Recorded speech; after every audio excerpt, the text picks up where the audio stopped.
Nurse Eugenia here. I'm so excited to be on YouTube. I am a family nurse practitioner and I am vegan. And most recently, I have become a whole foods plant-based vegan. I was vegan for 4 years and I wasn't reaching my weight loss goals. So I did my research and I found out that I was eating some things that were vegan but not necessarily healthy. So I just wanted to show you, this was me, vegan, 4 years, kind of fluctuating on and off depending on what I was eating and then what kind of vegan I was. And then this was me only 4 months later. Now I look like this, I would say 3 months later, but I didn't go to Brazil, Rio de Janeiro for vacation. Never been there, best trip I've ever taken. One of the best trips I've ever taken. But it took me 4 months to get there. So that's why the pictures are 4 months apart. But very proud, especially since I just used exactly the evidence-based information that's already out there and did it personally. Now, since then, it's been a year, maintained the weight loss, no problem. I just revert back to the whole foods plant-based diet that I learned about. And I've also helped coach quite a lot of my patients as well as my clients to do the same. I wanted to help you learn from my mistakes and talk about the 5 big mistakes that new vegans make that make them gain weight. Okay, so number 1, biggest mistake that new vegans make that make them gain weight that I also made, was my number 1 problem, is they eat too many processed foods and not enough whole foods, hence the emphasis on a whole foods plant-based diet as the alternative. The main ones are basically oils, anything that has oils, anything that's been refined, like a refined flour or refined sugar, things that are like vegan burgers, like alternative. If something is an alternative to a meat-based product, it's processed. Processed cheese, vegan burgers. I'm sorry, I know they're very good, but they're processed, and the things that make you retain weight because they are digested differently in your body than whole foods. So if you're eating more than 10% of your calories from that could be a big cause. Okay, the second mistake that new vegans make is they are too focused on making sure they're eating all the right superfoods versus actually getting a variety in their diet. Now, I am definitely guilty of this. I had coconut oil, I had goji berries, I had flax seeds, I had like all things that were listed as superfoods. But did I have at least 5 different types of vegetables in my fridge at all times? Did I eat a piece of fruit every day? Maybe berries at least once a month? Dark green leafy vegetables every day? No. So stop reading New York Times headlines and eating exactly what happens to be like the hot new superfood of the day, and focus on eating a rainbow of whole foods, and especially fruits and vegetables and whole grains. And I promise you, you are gonna be checking off your list of micro and macronutrients much more likely than if you were to just focus on the superfoods. Okay, number 3, big mistake that new vegans make is that they tend to undereat.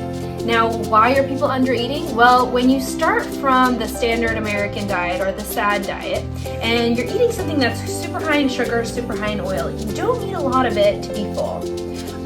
But when you switch to a whole foods plant-based diet, the foods are naturally hypocaloric. So the same volume of food that you're used to eating now doesn't have as many calories as you used to get from your meals. And so you're gonna eat because that amount, because that's your habit of eating that amount. But you're gonna be hungry way earlier. I'm saying hours earlier. And you're gonna be confused because you're like, I'm eating healthier. Why am I hungry all the time? This is supposed to, satiate me. And over time, as any of you know who's tried a 1,200 calorie diet for a few days, that's like the common low calorie thing, you're gonna eventually burst and eat that high calorie stuff and most likely processed stuff because your body can handle being hypocaloric for very long. It's not a sustainable diet, and on a whole foods plant-based diet, one of the benefits is you can eat as much as you want because the foods are naturally hypocaloric. So just a rule of thumb, learn how to balance your plate. So, legumes, beans, carbohydrates, like whole grains, help you stay satiated, help you lose the weight, especially if things are high fiber, like fruits and vegetables. And I promise you'll actually be happier for feeling full, and also lose the weight. Okay, we are up to number 4. Number 4 common mistake that new vegans make is they tend to over sauce, over season, over dress their foods.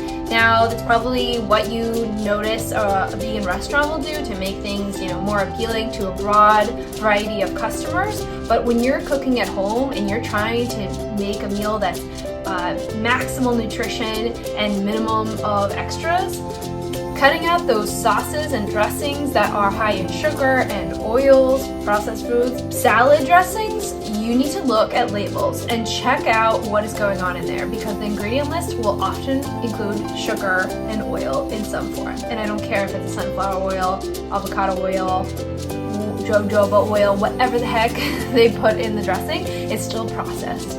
So alternative dressings are balsamic vinegar, lemon juice. I even mix in some oil-free hummus, and June 2 has a really good oil-free hummus that is really low in calorie, and you can blend it in with some lemon juice and some kind of like white wine vinegar, for example, and it makes a really creamy, delicious dressing, totally high caloric. And then my other super favorite dressing, unusual dressing, but trust me, I use it as dressing all the time, is salsa. Especially, and read the labels for the salsa too. Sometimes they put sugar in salsa. They put sugar in everything. You need to read labels.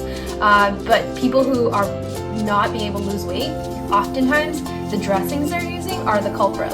Even if you eat perfectly whole foods like vegetables, fruits, whole grains, but then you top your salad, for example, with this like creamy balsamic vinaigrette that has whatever, even if it's vegan, it could be really high in fat because of the added processed foods, and that could be what's keeping you from losing those last few pounds. The last and final 5th mistake that new vegans tend to make, and I made this myself too, and then I had to work it out, is they change too much too soon. Our brains do not like to think too much. Daily tasks, 40% of them are automated. We don't even think about it. From brushing our teeth, getting out of bed, making the bed, we can be multitasking, thinking about other things, because our brains have programs that are gonna run on autopilot, and we don't have to think about it. If you make changes, if you set goals that are too big to change, drastically, you're gonna fail because your brain's just incapable of taking that much change. Let me give you an example of a good goal to set, and then maybe a not so good goal to set. So let's start with the not so good goal. Let's say you are starting from eating a standard American diet, SAD diet, and you want to next week start being vegan. And so your goal is next week you're gonna eat vegan 3 days of the next week. Okay, that's your goal. What's my problem with that? Okay, what is it gonna take for you to eat 3 vegan days? Okay, do you cook already? Do you already have recipes that you can cook? You need to at least learn 3 recipes that are totally vegan for you to cook for 3 days, assuming you're gonna eat the same thing for all 3 meals every single day, right? So did you already think that out? Do you already have the groceries for that? Let's say you eat out all the time. Have you ever ordered from a menu picking vegan items? Do you know what the lower processed foods are on the non-vegan menu? Do your friends who you're eating with or coworkers that you're eating with know that you're vegan? Do you know what restaurants you're going to so you can look at the menus ahead of time? That's a lot of work for someone to do for week 1 into being vegan. Too much, I think, and that's why most people fail at that. Now, alternatively, what is a reasonable goal to set? So I have 2 actually, and they have a 100% success rate. I've tried it on my patients, and I've tried it on my personal clients, my private clients as well. So my 2 favorite ones. Number 1 is breakfast, changing breakfast to be more plant-based. And so I would recommend someone to have a plant-based breakfast 3 to 4 times for the next week. I usually meet people once a week. For the very beginning, to really help them carefully, gradually transition to a whole foods plant-based diet.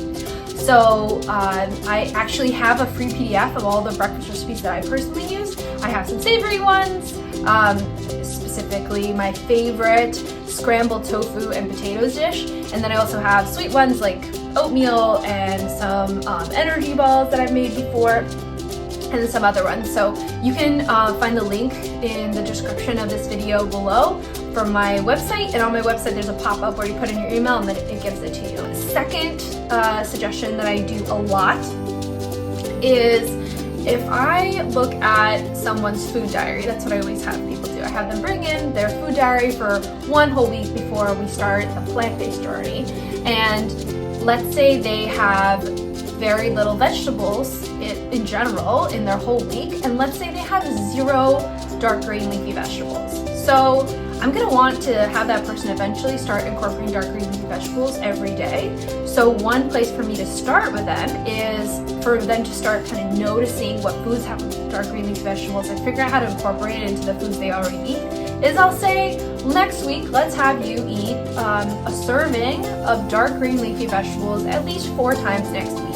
That could be stuck in, dishes they already cooked, let's say even omelets, although I'm not a big fan of eggs, but let's say they stick it in there, or, they have a salad, or they are cooking a soup and they throw it in the soup, or a stew.